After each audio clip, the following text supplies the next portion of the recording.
scontri al Park dal Negro tra centri sociali e forze dell'ordine il giorno dopo è segnato da indagini e polemiche. La Digos sta facendo luce su un doppio fronte: la mancanza di autorizzazioni e la dinamica dei tafferugli. Intanto il sindaco Mario Conte chiede il pugno duro e parla di vero fascismo, ma dal Django si contrattacca, pronto un esposto sulla gestione del park. Senza tetto, morto a Treviso, i carabinieri indagano per omicidio preterintenzionale, una vicenda che spinge anche la CNA a intervenire. Si lavori per l'inclusione, noi aperti al dialogo. 3 pecore sbranate nella notte a Sarmede, dove con ogni probabilità ha colpito un branco di lupi. Gli animali si trovavano all'interno di un recinto elettrificato a ridosso dell'abitato. È stata l'anestesista del SUEM Silvia Orazio a prestare il primo fondamentale soccorso alla 16enne ciclista ferita nel grave incidente di Nervesa. Domani incontrerà il papà della ragazzina. Bimbi intrappolati nelle pompe di aspirazione delle piscine, un caso anche nel Trevigiano. Il presidente della Federazione Nuoto Veneto: servono controlli e accorgimenti. Vertenza Electrolux, passi in avanti al tavolo convocato al Mimit, la multinazionale disposta a rivedere il piano industriale, i sindacati, mancano le garanzie occupazionali. Il termine ultimo per le candidature è scaduto nelle scorse ore. È Raffaele Freda il candidato unitario per la segreteria provinciale di Fratelli d'Italia. Nei prossimi giorni l'investitura ufficiale. Il comitato del No Antenna 5G blocca i lavori della costruzione dell'antenna al parco di via Monte Pallone a Montebelluna, pronti alla battaglia. Nonostante sia senza mani e metà degli arti inferiori, corre in moto da 15 anni grazie alle modifiche apportate al mezzo e alla sua prudenza. Vi raccontiamo la storia di Fulvio Marotto.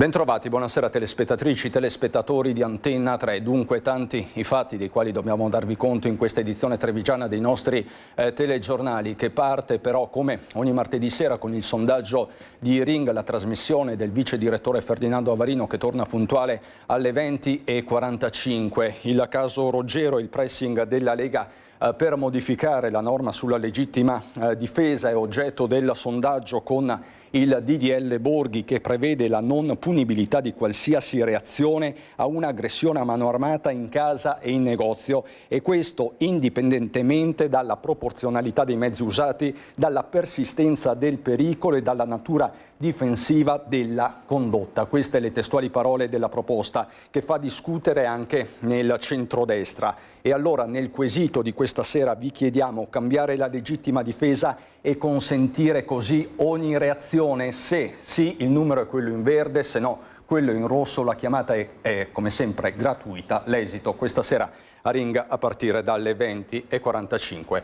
Dunque, dicevamo, gli scontri di ieri sera davanti al Park dal Negro tra forze dell'ordine e centri sociali, tensione alle stelle. Il giorno dopo è segnato da indagini e polemiche, con la Digos che sta indagando su un doppio fronte, e questo mentre il sindaco di Treviso Mario Conte chiede il pugno duro, ma gli stessi rappresentanti attivisti del centro sociale vanno al contrattacco e sono pronti a presentare addirittura un esposto.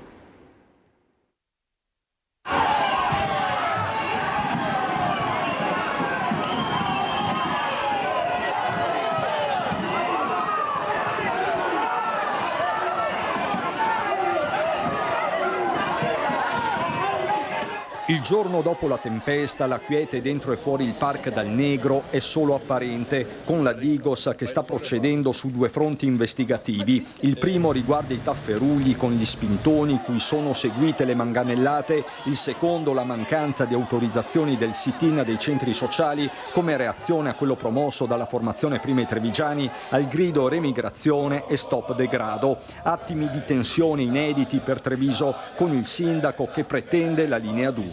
La differenza tra gli uni e gli altri è che prima i Trevigiani aveva chiesto l'autorizzazione per una manifestazione, i centri sociali lo fanno abusivamente, non autorizzati, e quindi è proprio il sistema che ha sbagliato. E quindi io faccio un appello anche al prefetto e al questore, che devono essere fatte rispettare le regole di convivenza e anche di manifestazione e di libera espressione. Questi sono metodi fascisti per per imporre le proprie ideologie da coloro che si definiscono antifascisti. Ma i centri sociali non ci stanno e davanti Kasugana all'indomani delle tensioni non solo rivendicano la contromanifestazione ma vanno nuovamente all'attacco. Ma forse la prima persona da individuare, sanzionare, multare è il sindaco di questa città insieme ai servizi sociali della gestione del Parco del Negro e poi in generale delle persone che vivono in strada. Stiamo valutando un esposto perché quello che vediamo costantemente, come abbiamo già detto, è un continuo rimbalzo di responsabilità tra comune e prefettura e anche una non volontà di agire in questo senso. Se il degrado esiste è perché il degrado viene creato. Da via Venier quindi lo scontro potrebbe trasferirsi in procura con il clima che resta torbido. A fronte di un'occupazione pacifica della piazza in cui si sarebbe dovuto svolgere questo presidio, la polizia ha deciso di proteggere un gruppo di neofascisti, perché tra le fila delle persone non c'erano residenti, erano tutte persone comunque che fanno parte di questo comitato, che è un comitato neofascista. Ma c'è un altro elemento, l'ombra sempre più lunga del racket dell'immigrazione irregolare proprio attorno al Parco del Negro.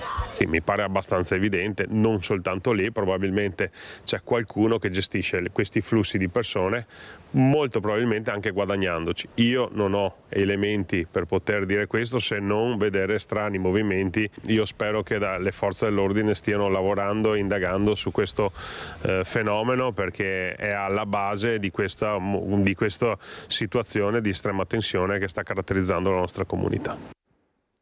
Intanto è bagarre politica con i testimoni che ieri sera erano presenti, che parlano di un atto di guerriglia urbana e raccontano ai nostri microfoni di aver avuto paura.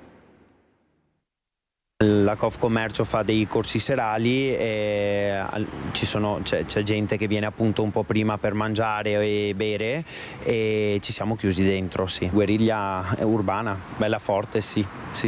Noi eravamo là dentro e abbiamo visto i ragazzi del centro sociale contro le forze dell'ordine. Hai avuto paura a un certo punto? Sì, io avevo una fila di bottiglie di vetro qui che sono venuto a correre a buttarle via.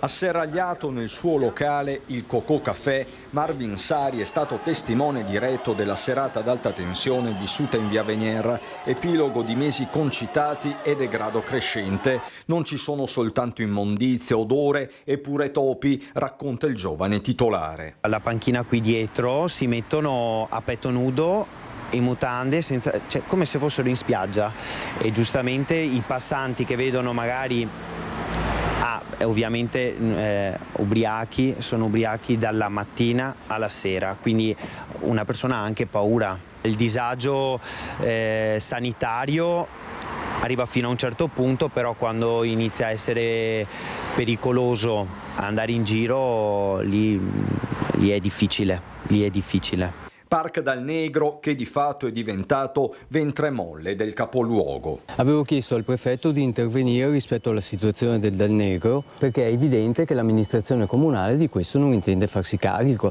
perché si fa carico solo di sgomberi o di blocchi degli accessi che però non risolvono i problemi delle persone e non risolvono neanche i problemi del disagio, che rischia solo di spostarsi da qualche altra parte in città. Torna sugli scontri Fratelli d'Italia, la forma della protesta fa intendere il capogruppo a Kasugana e sostanza.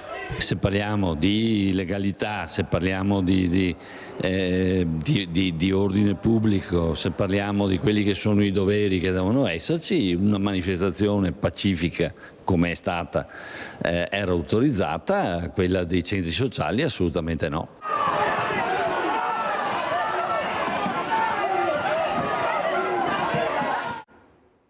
Ma rimaniamo a Treviso, dove il fronte è caldo anche per il caso del senza tetto trovato morto, con i carabinieri che indagano ora per omicidio preterintenzionale, una vicenda che spinge anche la CNA, la categoria degli artigiani, a intervenire. Si lavori per l'inclusione, noi aperti al dialogo, le parole degli artigiani di CNA.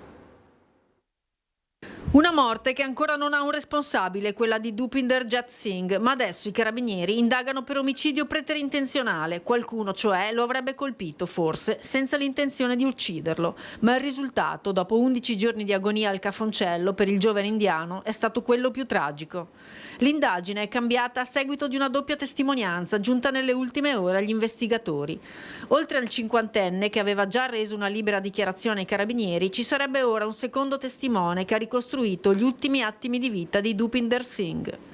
Ad avvalorare la tesi anche i risultati dell'autopsia, che ha rilevato un'emorragia cerebrale provocata da un forte trauma cranico.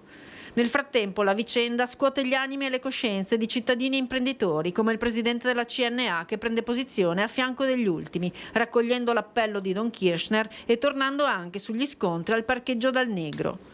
Le occupazioni informali nascono dalla carenza di strutture, di accoglienza adeguate e di percorsi verso il lavoro regolare. Il rischio è continuare a occuparci di chi vive ai margini soltanto quando la cronaca ce lo impone. Continuiamo a sostenere la necessità di un'immigrazione regolare e governata, accompagnata da percorsi effettivi di formazione e inserimento lavorativo. Le nostre imprese segnalano difficoltà nel reperire manodopera.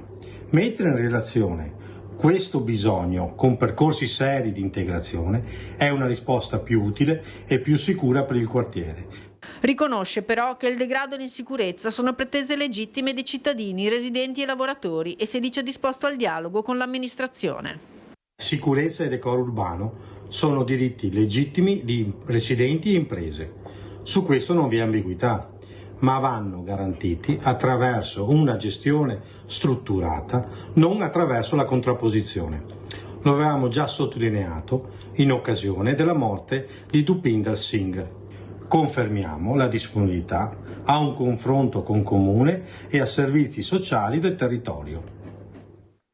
Voltiamo decisamente pagina, andiamo a Sarmede dove 3 pecore sono state sbranate nella notte in via Primo Maggio, con ogni probabilità a colpire un lupo o forse un branco di lupi. Gli stessi proprietari hanno segnalato già in mattinata il fatto alle autorità competenti. Le 3 pecore si trovavano all'interno di un recinto elettrificato a ridosso dell'abitato dove c'era anche un riparo. Le carcasse sono state ritrovate straziate nei dintorni dal proprietario che le allevava con passione ed estrema dedizione. Il suo sospetto è che ad agire sia stato un branco e non un singolo esemplare, vista anche la mattanza che questa mattina si è trovato di fronte. Bambini intrappolati nelle pompe di aspirazione delle piscine. La cronaca di questo periodo è terribile. C'è stato un caso anche nel Trevigiano, fortunatamente per la piccola solo tanta paura e qualche livido. Prende posizione il presidente della Federazione Nuoto Veneto, il trevigiano Cognonato. Servono controlli e accorgimenti, dice ai nostri microfoni.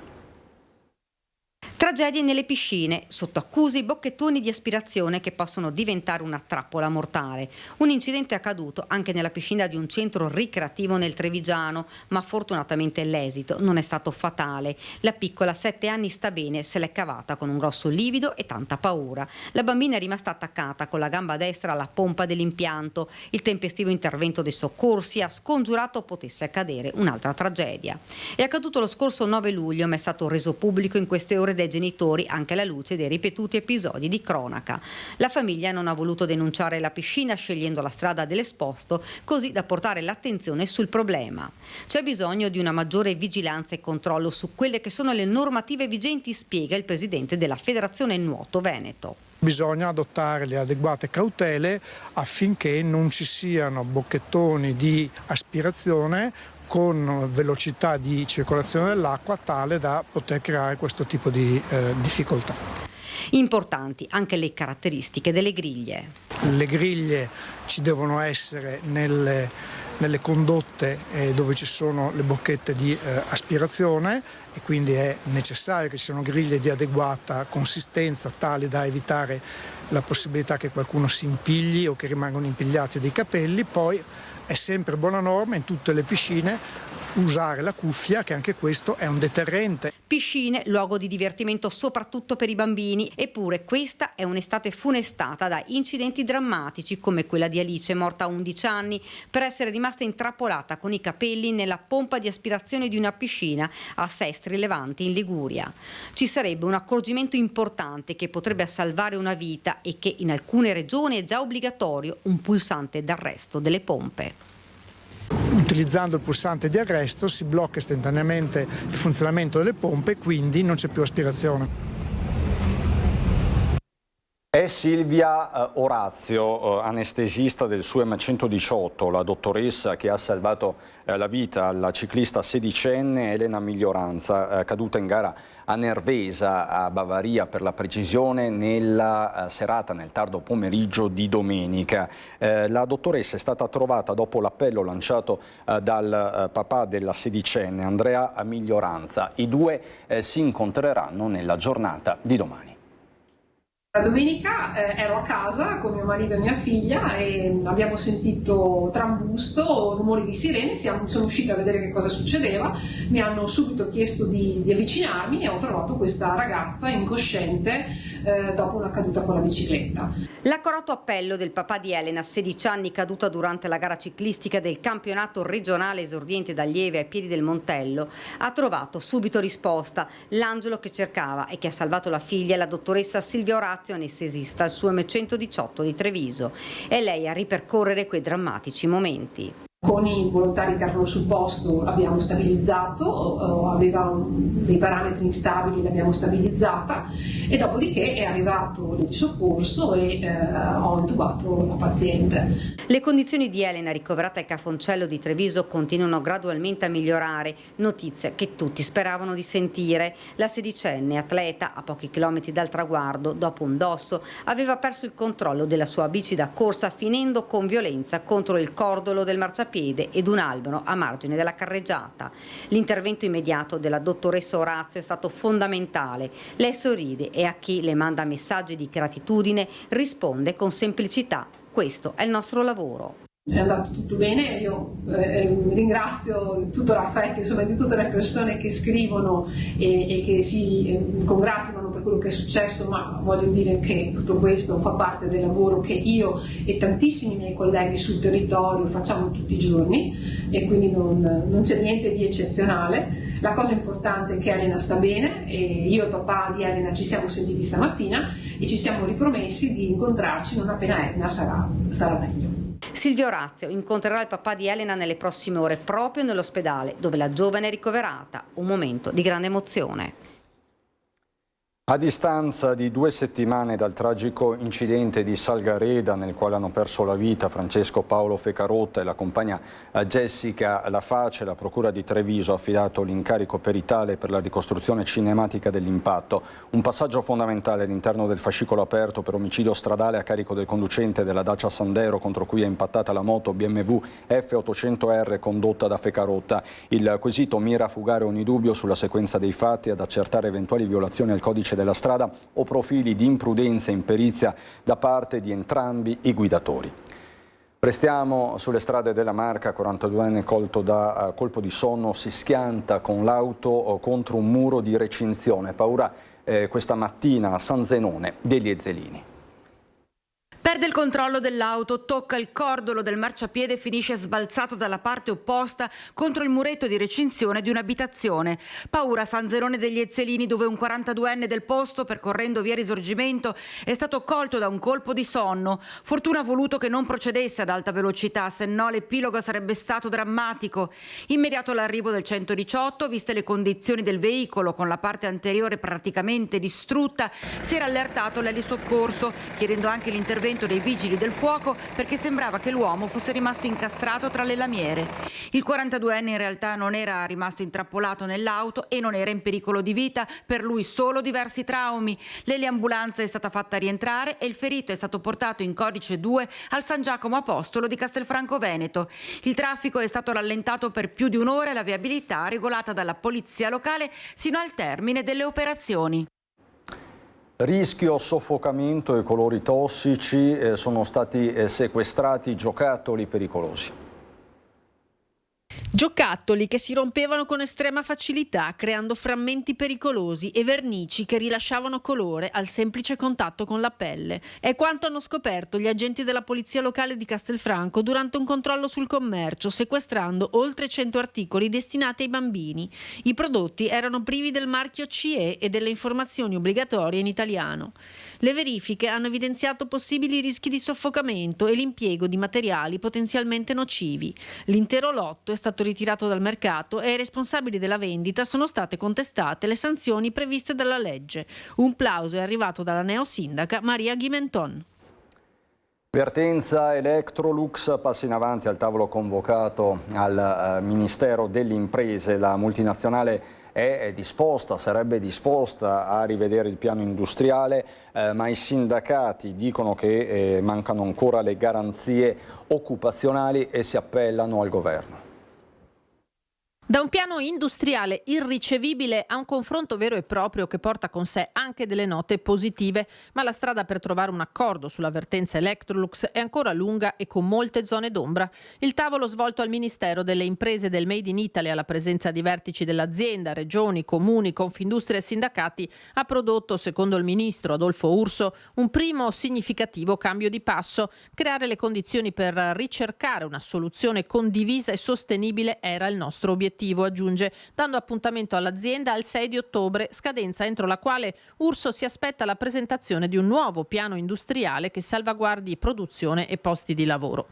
Electrolux si è detta disponibile a impegnarsi per una risoluzione positiva della vertenza. Cosa questo significhi poi nella pratica, secondo le parti sindacali, non è chiaro. FIOM, WILM e FIM parlano di piccoli passi in avanti ancora insufficienti. Sicuramente serve un intervento pubblico e l'azienda però deve confermare e meglio specificare cosa intende per mantenere i siti italiani, anche quello di Susegana, produttivi e rispettare quella che sia la capacità produttiva sostenibile per il futuro.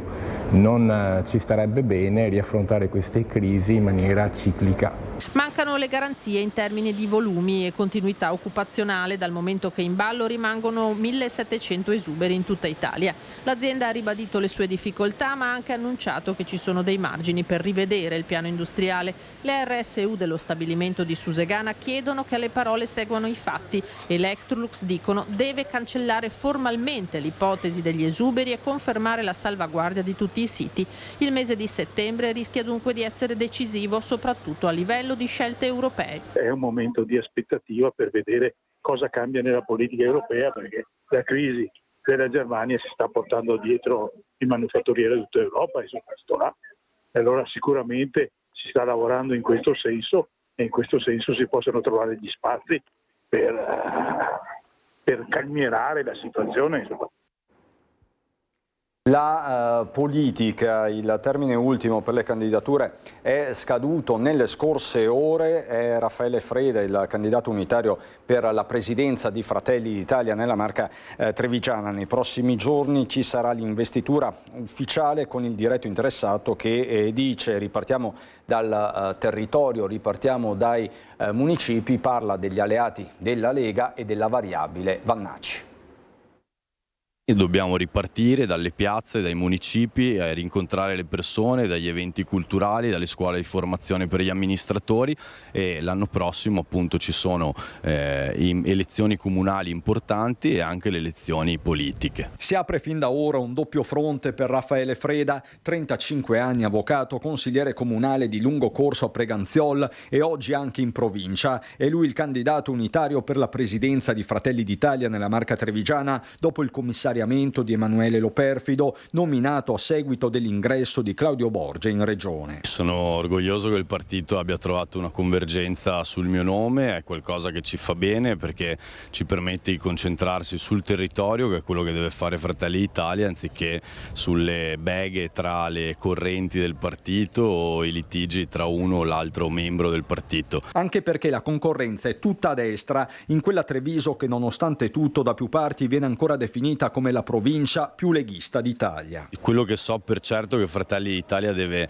giocare un ruolo di soggetto trainante all'interno del centrodestra, in ogni caso all'interno dell'alleanza di centrodestra ci vuole rispetto ed equilibrio. Sicuramente non intendiamo giocare il ruolo dei comprimari in vista delle prossime elezioni amministrative. Che nella Marca si tradurranno soprattutto nelle sfide di Conegliano, Montebelluna e Oderzo, Freda già anticipa una nota di metodo. Non pretenderemo tutti i sindaci, cercheremo di trovare appunto un equilibrio rispettoso con gli alleati del centrodestra. Ci sono anche dei sindaci uscenti, su quelle partite probabilmente ci sarà soltanto da mettersi d'accordo per confermare l'unità al momento del voto. Da capire se in questa strategia rientri o meno il generale. Non dobbiamo avere paura della variabile Vannacci. Vannacci dovrebbe anche farci capire cosa vuol fare da grande, perché da un lato strizza l'occhio alla coalizione di centrodestra, dall'altro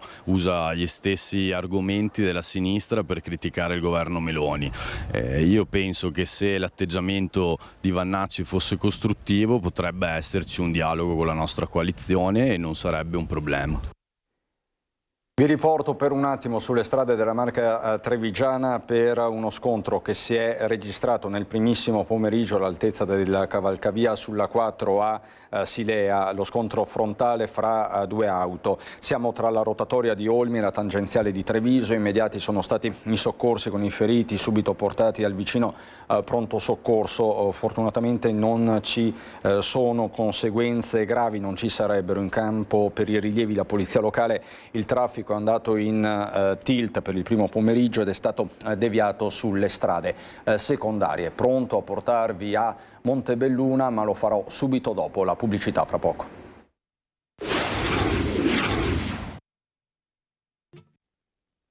Di nuovo in diretta a Montebelluna, dove un intero quartiere si sta mobilitando contro un'antenna 5G. Con quale criterio il sindaco e la giunta comunale ha deciso di mettere in quest'area sensibile, che è un parco naturale con i giochi dei bambini, questa antenna 5G che è attaccata a 2 metri alle case. Se lei guarda il circondario di tutto quello che è intorno ai palazzoni con gente, punti sensibili, asili vicino, noi chiediamo, quindi giustamente come contrada, come comitato, chiediamo la revoca, la sospensione dei lavori e la revoca della delibera per l'antenna. Dovevano iniziare in mattinata i lavori per l'installazione dell'antenna 5G al parco di via Montepallone, ma il comitato dei residenti contrari ha fatto in modo che la ditta affidataria dei lavori andasse via.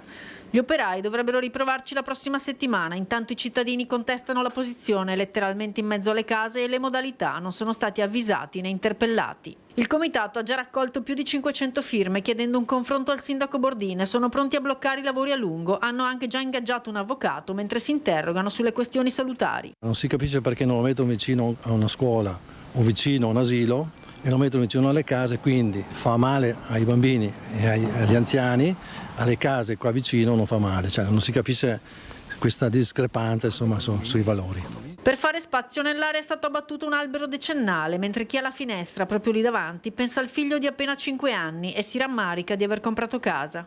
Se lo sapevo non compravo quella casa, inutile. Uno spreco di denaro e risorse, lamentano altri che aspettano un marciapiede da oltre 50 anni in via Da Vinci. Ci presentano un'antenna 5G, ma io avrei voluto prima il marciapiede sinceramente per la sicurezza, perché quando piove in via Leonardo Da Vinci bisogna avere 2 ombrelli, uno per sopra e uno per le gambe, perché non c'è possibilità di salvarsi, è una piscina lunga 200 metri. Dall'altra parte per ora l'amministrazione non replica, lo fa invece la ditta incaricata dei lavori, solidale coi residenti. Giustamente li posso capire perché l'antenna davanti a tutte quelle case e condomini fisicamente non è un bel vedere. Dopo il discorso che loro dicono radiazioni e quant'altro è tutto da vedere, perché sono tante fake news, anche perché comunque le antenne si mettono sopra i condomini, sopra gli alberghi, in centro alle città, quindi non danno radiazioni come si dice in giro. In un periodo funestato da tanti troppi incidenti stradali, come vi raccontiamo nei nostri telegiornali, c'è la storia in controtendenza di Fulvio Marotto. Sono già 15 anni che Fulvio Marotto corre in moto pur non avendo più né gambe né mani. Eppure guardando questo sessantenne mentre sfreccia sicuro, nessuno direbbe che non ha dita per stringere le maniglie dei freni o piedi per muovere la pedalina delle marce. Tutto merito della sua inventiva. Questo è un unico prototipo rilasciata, la patente è stata rilasciata dal Ministero dei Trasporti di Roma. Ha valutato tutta una serie di fattori, che il più importante è quello dello sgancio. Funziona come avere le dita, nel senso, invece di stringere come fai tu con le dita, io faccio una leggera torsione che ovviamente non si vede, però io basta che faccio torsione e l'arto si blocca. Una soluzione simile per la maniglia della frizione e la leva del cambio, tutto comandato dalla torsione del braccio sinistro. Quanto ci ha lavorato dietro? A dire la verità non ci ho messo tanto, perché io in moto ci sono tornato e ancora non camminavo. E dopo la burocrazia, carte, cartine, infatti è stato un miracolo fare i documenti di questa moto. È più stato il lavoro di documenti che il fare la moto. Ma come se l'hai inventata sta cosa? Tu sei in ospedale, ho fatto un anno di ospedale, quindi sei lì che pensi che hai voglia di uscire, no? L'anno è il 2003 e il motivo è una broncopolmonite trascurata che l'ha colpito duramente, con l'eliminazione delle dita delle mani e la riduzione delle gambe in monconi. Un'amputazione nel corpo ma non nello spirito, che invece è stato di stimolo per l'ingegno. Poi ti trovi tutto un giorno fermo e quindi ho dovuto elaborare un po' i dati di nuovo e ricominciare, chiaramente molto più lento, ma pian pianino dopo sono tornato come prima. Ma l'altro dato è che in 15 anni da Centauro, senza gambe né mani, di incidenti non ne ha fatti nemmeno uno. Segno che la prevenzione inizia dalla testa e Fulvio sa che è un esempio di forza e determinazione contro le avversità della vita, soprattutto tra i giovani che visualizzano la sua storia sui social. E dietro al suo sorriso e al suo ottimismo c'è una filosofia semplice quanto efficace. Devi avere uno scopo, ma fino alla fine della vita penso non... se non hai uno scopo, un qualcosa, un impegno, un hobby, è la morte, insomma, la costante è la morte.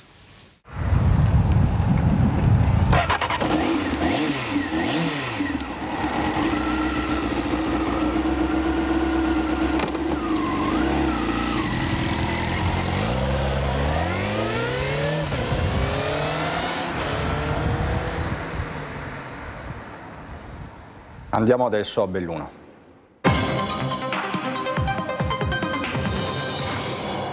La cronaca sindacale in primo piano con la vicenda, la vertenza Hydro.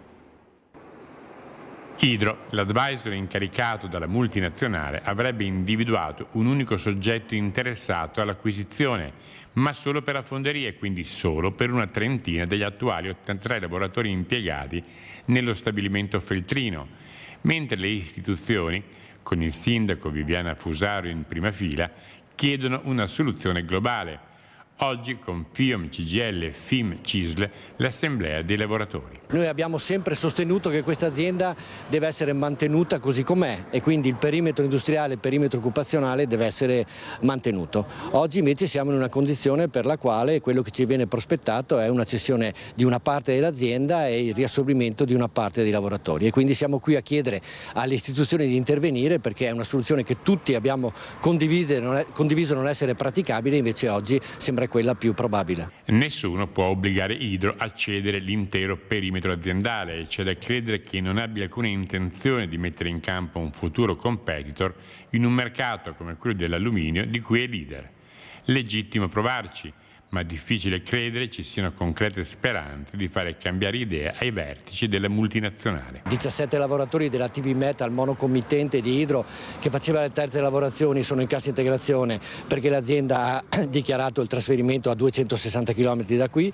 Gli 8 dipendenti della logistica sono stati licenziati, quindi i primi effetti sull'occupazione feltrina della decisione di Idro già si vedono e quindi secondo noi una possibilità alternativa ci potrebbe essere. Il problema è che non è stata indagata evidentemente perché le intenzioni di Idro sono quelle di cedere solo una parte dello stabilimento e quindi la fonderia, ma noi l'abbiamo detto fin dall'inizio che per noi non era una soluzione praticabile.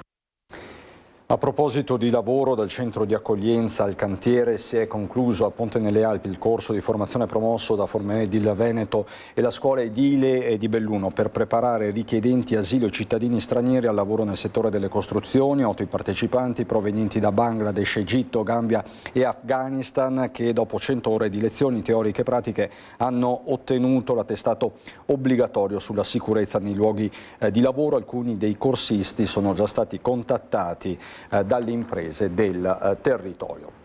Voltiamo decisamente pagina perché a Belluno lo skatepark comunale è diventato realtà.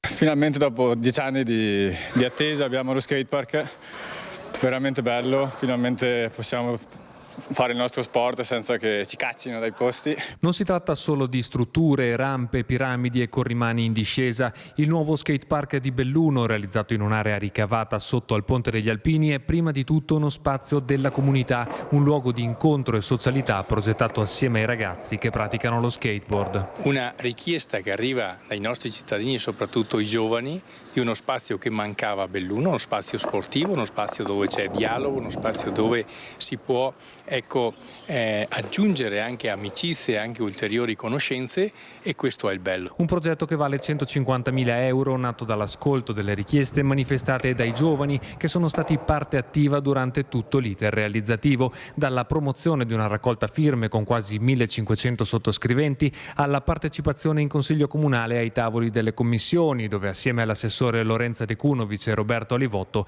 hanno seguito passo passo l'ideazione degli spazi e il design delle strutture. Abbiamo voluto coinvolgere i ragazzi sin dalle primissimi passi, tanto è vero che la progettazione, per così dire, possiamo considerarla condivisa, o meglio i ragazzi hanno veramente descritto e disegnato lo skatepark dei loro sogni. Un parco gratuito e aperto a tutti, fresco del regolamento approvato in Consiglio Comunale che, fatto salvo il vincolo dell'età minima fissata a 6 anni, dell'obbligo di utilizzo delle protezioni per i minori di 14 e del casco per tutti, anche i maggiorenni, è rimasto volutamente snello ed essenziale nell'ottica di favorire il rispetto reciproco, la sicurezza e l'autogestione degli spazi. Park a Belluno, cosa dire?